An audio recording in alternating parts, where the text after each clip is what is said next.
മലയാള സിനിമയുടെ ചരിത്രം ദൃശ്യം എന്ന സിനിമയ്ക്ക് മുൻപും ശേഷവുമെന്ന് രണ്ടായി തിരിക്കാം.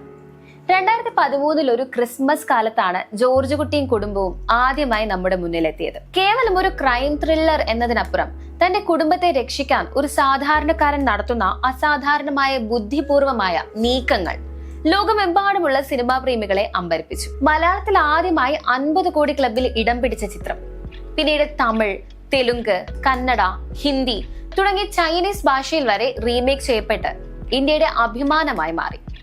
ഇതാ ഇപ്പോൾ ഒരു പതിറ്റാണ്ടിന് ശേഷം ആവേശകരമായ മറ്റൊരു വാർത്ത പുറത്തു വന്നിരിക്കുന്നു. ജോർജ് കുട്ടി വീണ്ടും വരുന്നു.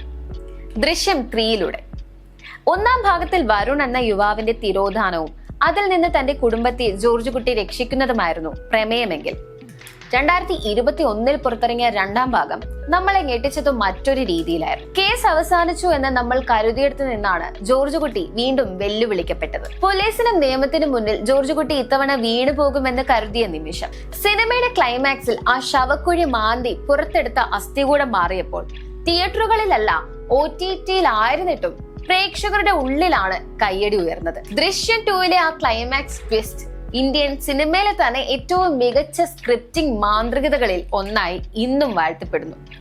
ഇപ്പോൾ സിനിമാ ലോകം ചർച്ച ചെയ്യുന്നത് ദൃശ്യം 3 കുറിച്ചാണ്. സംവിധായകൻ ജിത്തു ജോസഫ് തന്നെ ഔദ്യോഗികമായി അറിയിച്ചിരിക്കുന്നത് ചിത്രം ഈ വർഷം ഏപ്രിൽ മാസത്തിൽ റിലീസ് ചെയ്യുമെന്നാണ്. വെറും ഒരു മാസം കൊണ്ട് ചിത്രീകരണം പൂർത്തിയാക്കി എന്നത് സിനിമയുടെ വേഗതയേറിയ തിരക്കഥയെയാണ് സൂചിപ്പിക്കുന്നത്.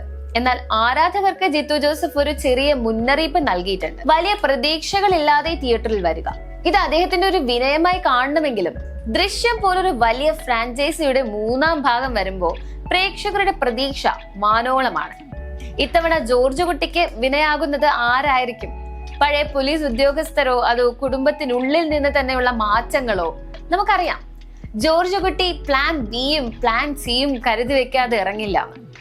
ദൃശ്യം 3 മറ്റൊരു പ്രത്യേകത ഇതിന്റെ ഹിന്ദി റീമേക്കിനെ കുറിച്ചുള്ള പ്രഖ്യാപനമാണ്. അജയ് ദേവ്ഗൺ നായകനാകുന്ന ഹിന്ദി പതിപ്പ് ഒക്ടോബറിൽ വരുമെന്ന് പ്രഖ്യാപിച്ചെങ്കിലും അതിനു മുൻപേ ഒറിജിനൽ മലയാളം പതിപ്പ് എത്തുന്നു എന്നത് മലയാളികൾക്ക് അഭിമാനിക്കാവുന്ന കാര്യമാണ്.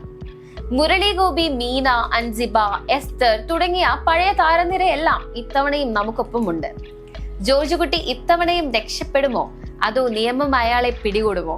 ഇതിനുള്ള ഉത്തരം ഏപ്രിലിൽ തിയേറ്ററുകളിൽ അറിയാം.